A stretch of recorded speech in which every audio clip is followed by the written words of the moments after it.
Just listen to your customer. When we started the business, our customer was different than what that same customer is today. I think there are two things which are very important to a startup, right? One is marketing and second is working capital. One thing I think all startup founders want to do is everything at once. That's the biggest mistake most of us make.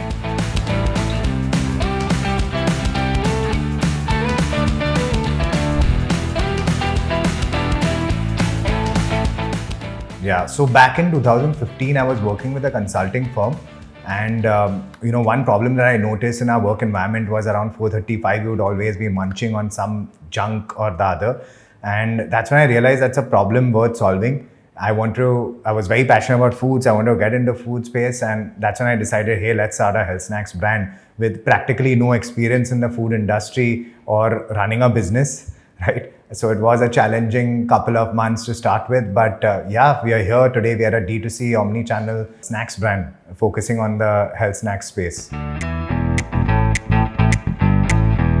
So journey's been quite interesting. Actually, it's spanned over 10 years, right? We started in 2015. And initially, the biggest challenge was, I believe, consumer education and awareness, because consumers at that point didn't know they wanted something healthier, right? They just were not very aware of what is healthy snacking, right? So we used obviously social media and a couple of other tools to build that initial traction. But yes, the first couple of years were quite difficult.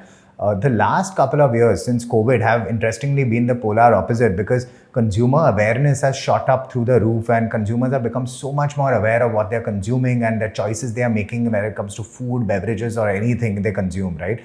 And I think it's been great to see both the sides, right? Going from one end of the spectrum to the other end of the spectrum. When it comes to the business as well, I think the channels have evolved a lot as well. I remember we launched only as an online first business on the website, but today we sell through some of the leading Q-commerce marketplaces, overall horizontal players like Amazon, Flipkart, the Q-com guys, like I mentioned, Swiggy, Zepto, Blinkit.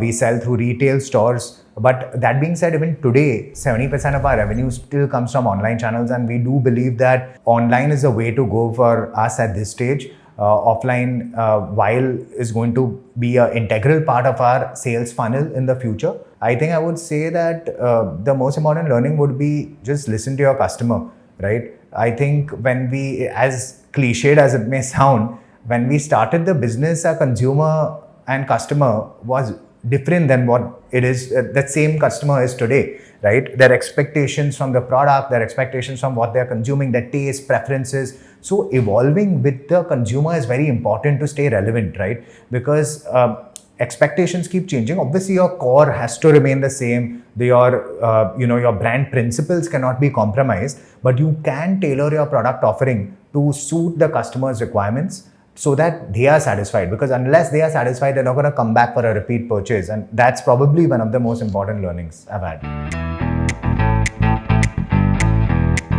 Yeah, so I think there are two things which are very important to a startup, right? One is marketing, which is your growth driver, and second is working capital, without which handling your supply chain becomes a bit difficult. And what I found interesting for Snackible was that GetVantage services both of these in a very economical way. And when I say economical, obviously debt can never be too cheap, but it's always cheaper than equity, I've realized, right? Today, startups are raising a lot of money in the markets, and we have done our share too. But if you can find a way to mitigate that in some way, right? It's amazing. And as a startup, unless you're profitable, getting a OD line or getting debt from the bank or other NBFCs is relatively difficult or turns out to be quite expensive. And I think that's a very interesting problem that GetVantage solves for Snackible. So, when you take health and wellness, let's take that as a segment or sector. I think it's going to see a radical change in the next few years. And we have already seen a radical change in the last few years. And this decade, I believe, is going to be a decade for health and wellness.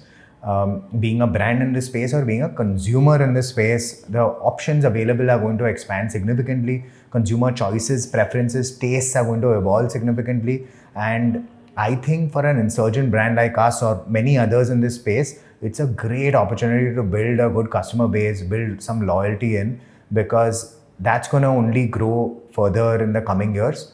and there's a great opportunity to build a strong business in this sector today.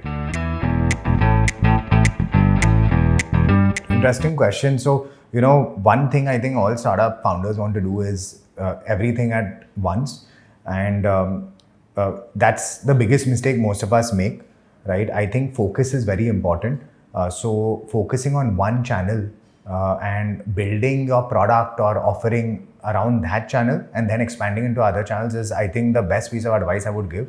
What I usually do is now in our business is we have this graph which we make opportunity, the size of the opportunity, and how low hanging fruit or high hanging fruit it is. So we generally always target low hanging fruit but high opportunity segments first and then move on to the rest. And I suggest that's a very good framework to use for a founder who's just starting out.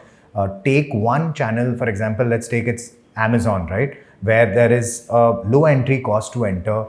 You can build around a white space there at a low marketing cost, because marketing again can get very expensive, right? And there is a high opportunity for your product or any good that you're selling, right? And get into that space and scale up there, and then maybe look at a QCOM, which is obviously much more difficult today to get into, right? Because of the SKU limits that they have. So that's the advice I would give a founder. So I think today raising capital is a struggle for everyone, to be honest. And I would suggest if your business really needs capital, only then go looking out for it. Many founders believe that raising capital is a natural progression as a part of their entire startup life cycle. But I do not fully agree with that notion. Secondly, when it comes to raising capital, I feel focus on the fundamentals of your business. Right? Today, investors are very particular about those fundamentals. Focus on your bottom line. Don't just show negative profitability for the next 5 years, right? There was a time where investors would find that exciting. Today, they don't, right? So build some CM2 margins, contribution margin 2. Focus on that a lot, because you need to prove to investors today that you can build profitability. Even if it's not today, even if it's 1 year down the line, you need to show a path to profitability, right? So focus on that a lot.